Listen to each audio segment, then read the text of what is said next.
again. Thank you.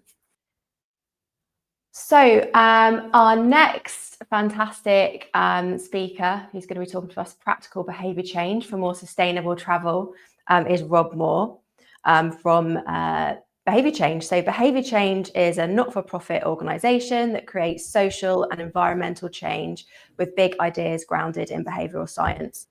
Rob co-founded the organisation in 2009, having previously led international consumer engagement projects at the Climate Group. He brings almost 2 decades of experience applying behavioural insights to challenges as diverse as recycling, active travel, healthy diet, reuse, accessibility, litter, and water efficiency. He is particularly interested in translating the theory into real-world interventions that make a difference, and has led the delivery of impactful projects working with partners such as Mars Wrigley, National Trust, British Cycling, RSPB, and WRAP. So Rob, great to have you here today, and over to you. That's a hell of an introduction. Thank you, Charlotte. You can just go to the next slide, actually, I think. So very nice to be here, and hello, everybody. Seeing as it's Thursday, I imagine a good proportion of you might have commuted to the office today. That's a guess, but judging by my journey, there were a lot more people on it this morning than there are on Mondays and Fridays. But if I asked you how you got to the office, your answer would probably be, I guess, kind of how you always do. You probably didn't spend a load of time this morning assessing all the options in detail that you might have to get to work for their various efficiencies, sustainability merits, and so on. You probably just picked up the keys, walked out the front door, and did what you always do: got in the car or walked to the station, and so on. Traveling is no different from most of the things we do as people on a habitual basis. It's subconscious, it's instinctive, it's shaped by behavioural quirks. And if you go to the next slide,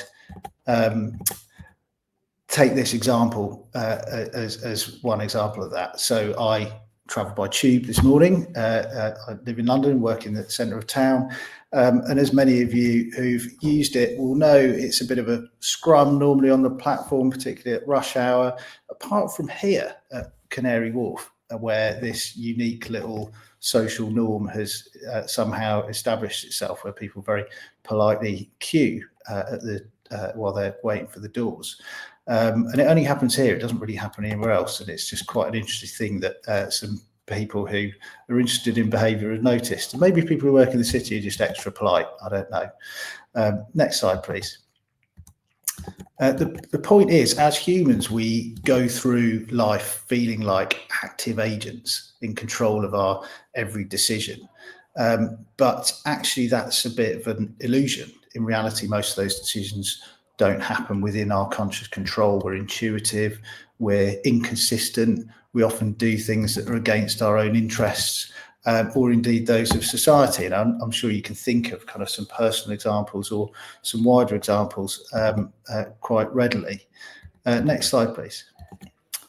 The truth is, we don't like thinking too much. And as the famous behavioural scientist, and in fact kind of considered to be one of the founding fathers of behavioural science, Daniel Kahneman, famously said, humans are to thinking as cats as to swimming. We can do it when we have to, but we'd much prefer not to.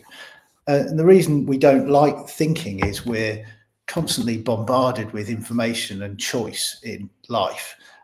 So we rely on fast, automatic, subconscious, emotional processes to make the huge number of decisions that we have to make as we go through any given day. Next slide.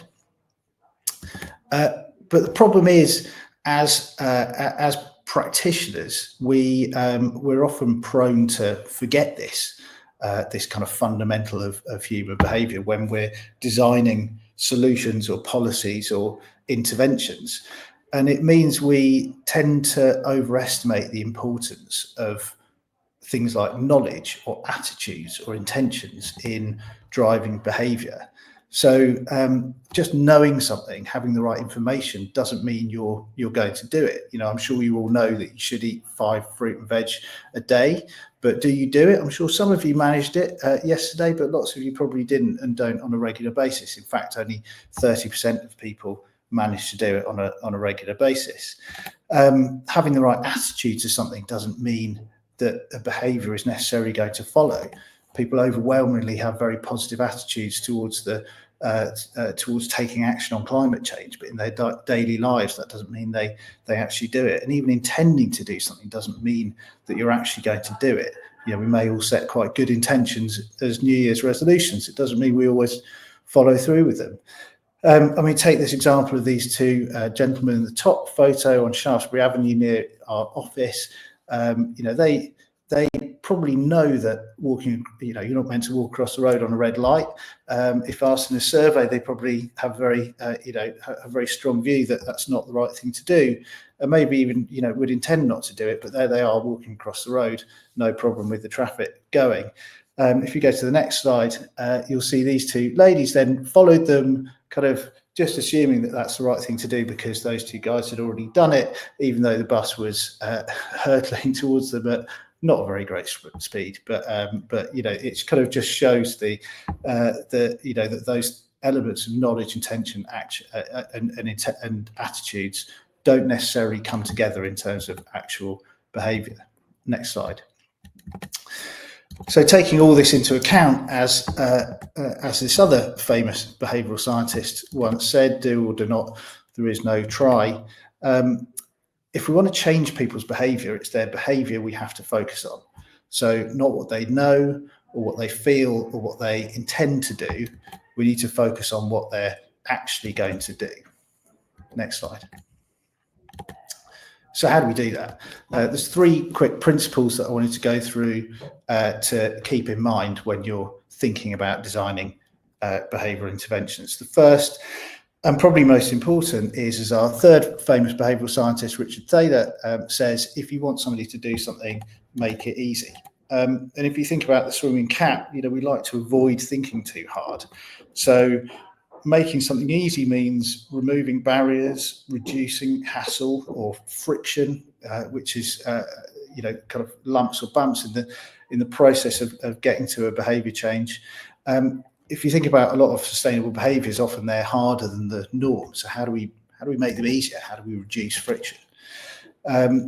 Tools or tactics to do that include facilitating, so actually helping people, not telling them what to do. Using defaults, so if something is a default option, people are more likely to do it. Making things more salient, simply, you know, making something more novel or interesting or obvious. Next slide. If making it easy was about acting on people's ability to do something, adding pressure is the other tactic, which is about increasing their motivation or making people feel like they should do something. So traditional tactics include things like incentives or sanctions.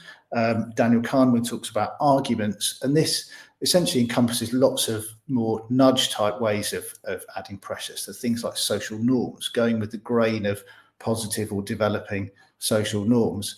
Personalization is a really good way to make somebody feel more likely to do something. Goal setting or feedback can encourage behavior, or simply encouraging people to make a commitment. Next slide. And thirdly, one of the key differences between a behavioural approach and a pure kind of communications approach is this: trying to get as close as possible to the place and time at which a behaviour we're seeking to influence is happening and intervening at that point. So being in the right place at the right time. This example, we do a lot of work on gum litter, and if you want to get people to not drop gum, which is more likely to get them to do the right thing, and add that they've seen on their phone at home, or simply making the bin super obvious at precisely the moment they're most likely to need to get rid of their gum, like going into a station. Next slide. So I wanted to briefly talk you through a couple of case studies of how we've used these principles to change travel behaviour. The first being trying to shift journeys from car to bus. And this was a few years ago, working with a group of national bus companies. And driving behaviour is a particularly hard behaviour to change. So that autopilot point I made up front is particularly strong when it comes to using the car. This picture is from the initial research that we did with car drivers and sums up the challenge quite well. logically, to drivers, the bus is always going to seem the inferior option. However, this insight work also showed that drivers will be more susceptible to switching modes when modes kind of as in from car to bus, when the irritations of taking the car are top of mind. So force of habit leads people to automatically drive, but they may be open to the benefits of taking the bus when feeling the pain of a frustrating moment in the car. Next slide. And how we did that was in 2 trials, in Sheffield first and then Manchester second, using kind of guerrilla tactics. So using street teams like this to make direct contact with drivers in and around these negative driving experiences. So kind of hyper targeting these moments of driving pain. Things like when people were paying for parking in the centre of town, or when they were sitting in traffic. These guys were out there with placards. When they were paying for petrol, or even getting a parking ticket, they kind of followed the routes of traffic wardens following where people were getting tickets. And so, the aim was to get a free ticket to try the bus next time into their hands. We knew these people were drivers. As you can see, that lady is showing them her keys. That was a prerequisite of getting a free ticket. So we knew we were targeting the right people. But this is absolutely about being in the right place at the right time. Next slide. And some behavioural tactics that we then kind of layered into this. So, removing barriers and friction to trying the bus. Obviously, the incentives of getting a free journey is clear, and additionally, the mechanism that we used to give people a free ticket had evaluation automatically built into it. So you probably can't see the detail there, but in order to redeem your free ticket, you had to circle a mode of transport that you would have taken if you hadn't taken the bus that day. So how would you normally have travelled? Like, would you have walked? Would you have taken the bus? Would you have travelled by car, etc.? And you had to fill in your email. So that enabled us to contact people afterwards. Next slide. We distributed over the course of those 2 trials about 50,000 tickets, and so it was a reasonably sizable trial. And the key finding, I think, was that it was possible to effectively target car drivers, so people who aren't already regular users of the bus, and get them to try the bus again. So nearly 3/4 of the people who redeemed tickets would not have travelled by bus on the day they used the voucher. So, we were really accurately targeting the right people, drivers who we wanted to try the bus. And this was something that the bus industry had failed to be able to do in large numbers before, with more traditional marketing and incentives, which invariably targeted existing users. Like I said, the voucher allowed us to follow up with a survey, and that's where these other stats came from. So we found vitally that the trial journeys people took led to more than half of them making more trips in the kind of few weeks after that first trip before we surveyed them, and additionally with an expectation that they would use the bus more in the future. Next slide. The second example was a project with British Cycling aimed to get infrequent cyclists back on their bikes. And these, so British Cycling define these people who have a bike but only use it once or twice a year. And they have big targets to get people like that cycling more. And again, we started with in-depth research into the behaviour of these people. So we used an ethnographic study to kind of get close to them, find out how bikes kind of, fitted in their daily lives. And the headline of this was that cycling isn't really a positive thing for these people, for infrequent cyclists. For a lot of them, they've acquired their bike almost by accident. Storage and maintenance are a headache. You can see in these pictures, bikes are often like at the back of a garage or like being used as a clothes horse, etc. A lot of people talked about self-image or body image, things like helmet hair came up, do I need to wear Lycra, all those kinds of things. Perceived fitness levels, actually, don't I need to be fit to ride a bike? And some quite kind of fundamental things. So these people just don't identify as a cyclist. They feel like cyclists are people who get kitted up in lycra and go out for 40-mile rides at the weekends. So they don't kind of feel like they belong in a particular group. And as a result, there's a lot of barriers there and no silver bullets for change. There's a complicated kind of combination of ease and motivation factors at play. Next slide. So we created 2 uniquely kind of focused interventions, each targeting a distinct audience. The first, Bike Squad, was families with children at home. This was about getting adults to cycle. And the second one was targeting younger women, so aged 25 to 44. And that was in Walthamstow, the first one in Birmingham. Next slide. So Bike Squad was this kind of vibrant, engaging activity pack for children. Really crucially, it was addressed to the children. So this arrived through the door, addressed to the children, 12, Acacia Avenue, something quite exciting. Children don't normally get a post. And it provided structured goals, practical tips, missions to complete by bike. Crucially, it was designed to create kind of family moments. So the kids were almost a Trojan horse to get their parents cycling again. Next slide. And 2 types of data were collected with both of these. So one was around actual cycling behaviour. We used GPS trackers to fitted GPS trackers to people's bikes, compared pre and post intervention data. We found, journeys by bike increased. So the adults cycled more as a result of this intervention. And then also they intended to use their bikes more as well. Next slide. Just very quickly, because I do have to wrap up in a minute.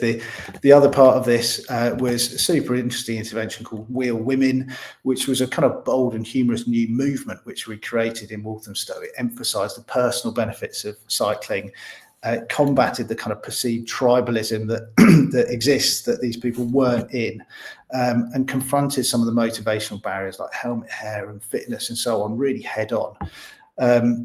We sent emails and texts at just the right moment where people might want to go for a cycle, and gave them really easy ways to do so. And if you go on to the next slide, again, we saw spikes in rides on the GPSs aligned with when we were sending these texts and emails, and an intention to use the bike more in future. And next slide, and this is the final kind of summary that I'll make. So, one, people operate on autopilot most of the time. We don't like thinking too much. We're like cats who don't like swimming. 2, if we're going to change behaviour, it's behaviour we need to focus on, not attitudes or intentions. And then 3, finally, to do that, we need to make it easy. We can add pressure, and we need to be in the right place at the right time when delivering our interventions. Thank you so much, Rob. Yeah, it's good to see some of those things applied, and that the Wheel Women group looks very fun. I'd like to be part of something like that. It came with its own hand symbol, which was this. Yeah. Thanks so much, Rob.